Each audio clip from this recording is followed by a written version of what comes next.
Hello everyone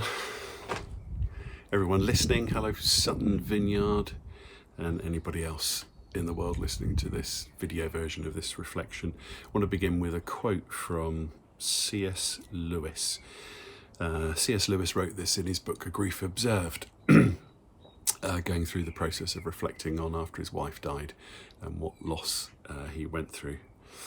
You never know how much you really believe anything until its truth or falsehood become a matter of life or death for you. I thought, what an amazing quote. And what Lewis was saying is that something is shown to us only when the things of life that we don't want to happen to us happen to us.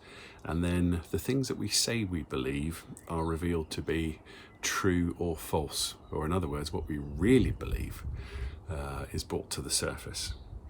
So at the minute, in this coronavirus crisis, something is being revealed, something C.S. Lewis understood through his grief.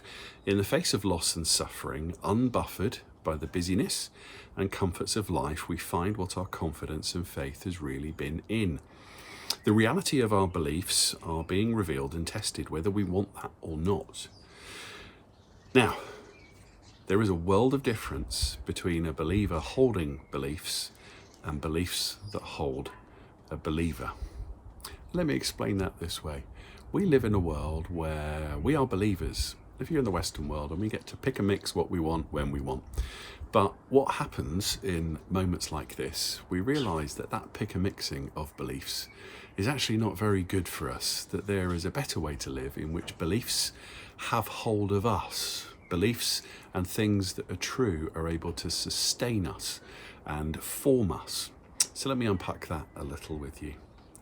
As our world and reality are shaken, we are being revealed, many of us, including me, to be believers who merely pick and mix our beliefs, choosing and using our beliefs for their utility as a means to our own end, where we are the centre of the universe, perhaps. Everything is supposed to orbit around us, isn't it? My desires, my plans, act immutably like gravity, a force that should bend existence to my will and my expectations.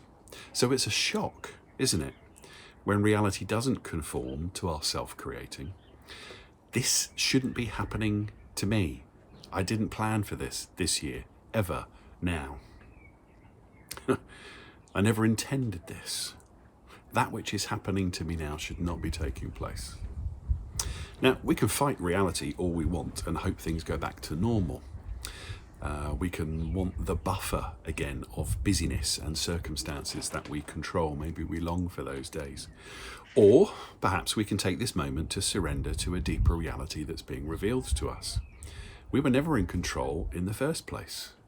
And it's better to participate and cooperate with what is really true, with what really sustains the universe. This reality, now revealed, is where belief should hold believers. It's where beliefs hold and have us. Beliefs where we are not the subject of life, but we are the objects that find their purpose and identity in the one, God, who holds us. To surrender what philosophers call the very ground of our being, that you and I were never meant to be self-made, but we were meant to be God-made. All the current forces acting upon us, economic, political, relational, emotional, impress upon us and bear down upon us. We can feel them, can't we? We feel the weight of them. But those, like gravity, are actually weak forces out of all the forces in the universe. Gravity is, apparently scientists tell me, one of the weakest forces in the universe, even though we feel the weight of it. Because like gravity, there are stronger forces in life and creation, like the voice of the Creator who spoke creation into being and said, "Let there be light." Jesus had fully surrendered to this reality. He was held in totality by his beliefs in the Father, the Creator of all. Death could not hold Jesus, no more than darkness can hold back the light. So, we've just had Easter weekend, haven't we? And in this crisis, we can do the same, to finally surrender, to stop being the centre of the universe, to become God-made. And all the forces around us, acting upon us, will have to bend to the larger forces of Christ at work in us. All of life, even death itself, conforms to the authority of Christ in us. Or to finish, let me paraphrase Galatians 2 and Romans 8.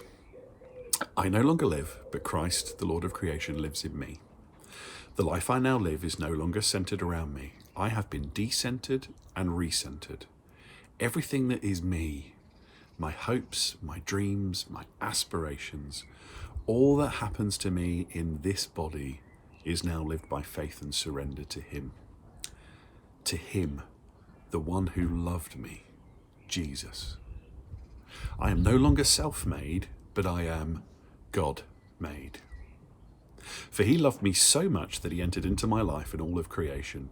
He acted upon all that acts upon me. His love for me orders the universe and now directs my life, its aim, purpose, and its direction.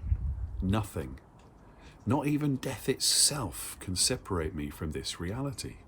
The reality of the love of God that is in Christ Jesus. For the power that raised Him from the dead now flows through me. Bless you. Amen.